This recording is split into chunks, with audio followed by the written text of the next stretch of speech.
નમસ્કાર દર્શક મિત્રો, સ્કાયનેટ મીડિયામાં આપનું સ્વાગત છે।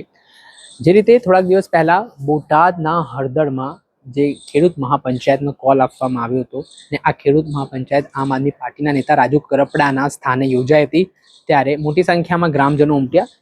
જો કે આ ખેડૂત મહાપંચાયતને મંજૂરી ન હોવાની વાત સામે આવી હતી અને પોલીસ ત્યાં પહોંચે છે, ગ્રામજનો ઉશ્કેરાઈ જાય છે, પથ્થરમારો કરે છે સામે। પછી પોલીસ જવાબી કાર્યવાહીમાં લાઠીચાર્જ પણ કરે છે। મામલો થોડાક સમય માટે તંગ બને છે। આ ઘટનામાં 85 જેટલા લોકો સામે નામજોગ હત્યાના પ્રયાસનો પોલીસે ગુનો દાખલ કર્યો હતો, જેમાં આપ નેતા રાજુ કરપડા અને પ્રવીણ રામનો સમાવેશ થાય છે। તેમની થોડાક દિવસ પહેલા અમદાવાદ ખાતે ધરપકડ કરવામાં આવી હતી।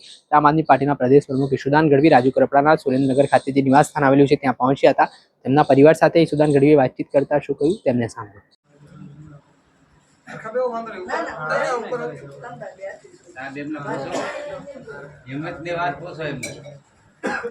बस हमारी हिम्मत वाली बात ही की थी मैंने किशोर भाई मैंने कहा बा खूब हिम्मत में है। हां वाह એવું હિમ્મત આપણે હારી તો આપણું ભેળું ન થાય। હા ભેળું ન થાય, ભેળું ન થાય, બરોબર છે।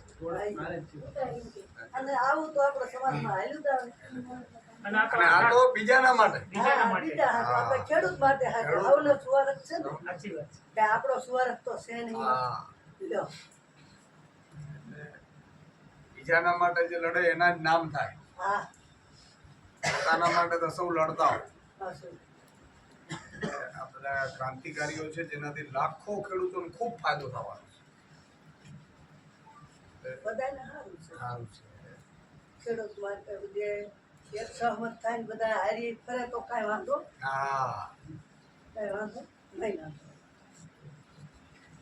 અત્યારે મારી આપણા વકીલોની ટીમ આવી રીતે કામ કરે, કોર્ટની અંદર બધી રીતે આપણે લડી લેવાના। અને અત્યારે ઈશુદાન ભાઈ બધા પરિવારની મુલાકાત માટે કે આપણે દિવાળી જેવું ટાણું આપણે બધું મળીએ। બાકી આપણા વકીલો સારી રીતે લડે, કોઈ ચિંતા ના કરતા પરિવારની। અમે તમારા પરિવાર જ છીએ, તમારા દીકરા જ છીએ અને તમારે તો તમારો મોટો અમારો આભાર। લ્યો તમારી જેવા મજબૂત વડીલ હે એટલે ચિંતા નહીં, નકા અમુક તો બહુ ઢીલો હે। હા તમે મજબૂત છો એટલે વાંધો નહીં।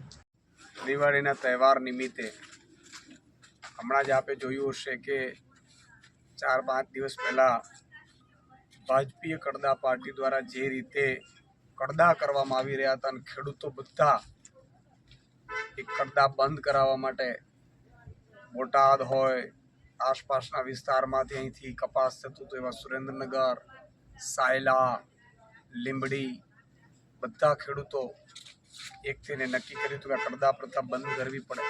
અને પછી જે રીતે ભાજપે અત્યાચાર વર્તાવ્યું અને બર્બરતાપૂર્વક ખેડૂતો ઉપર લાઠીચાર્જ પણ થઈ અને એ બાદ ખેડૂતો ઉપર પણ કેસ થયા છે। ત્યારે હું આજે સાયલા મૂડી તાલુકાના જે ખેડૂત પરિવારો છે કે જે ખેડૂતો ઉપર કેસ થયા છે, આજે દિવાળી એમના પરિવારે મનાવવાની હતી સાથે, ત્યારે નાના નાના ભૂલકાઓ એ ભૂલકાઓને આજે ભાજપે એમના પરિવારથી દૂર કર્યા છે। ત્યારે આ ખેડૂત પરિવારને આજે મળવા આવ્યો છું। ખેડૂત પરિવારને હિંમત આપી છે કે આ 54 લાખ ખેડૂતો માટેની લડાઈ છે। આપના જે વડીલ જે અત્યારે દિવાળી સમયે પણ જેલમાં છે, એમને 54 લાખ ખેડૂતોને એમના પરિવારો એમના આભારી છે કે એમણે આ મુદ્દો ઉઠાવ્યો છે। અને હું એટલું જ કહેવા માંગીશ કે આ પરિવારોની હાલત ખૂબ દયનીય છે ખેડૂતોની, જેના ઉપર કેસ કર્યા છે। ભાજપ સરકારે કેસ કરવાતા તો તમારા મોટા 2-4 નેતાઓ સાથે કર્યા છે, કંઈ વાંધો નથી, નેતાઓ તો જેલમાં જશે, પણ ખેડૂત પરિવાર, નિર્દોષ પરિવારોને એમના પરિવારથી વિખૂટા કરવાની જરૂર નહોતી। આજે હું આવ્યો છું, ખૂબ સામાન્ય પરિવારમાંથી આવતા ખેડૂતો એમના ઉપર કેસ થયા છે, એમના પરિવારની આજે મેં હિંમત આપી છે, સાંત્વના પાઠવી છે।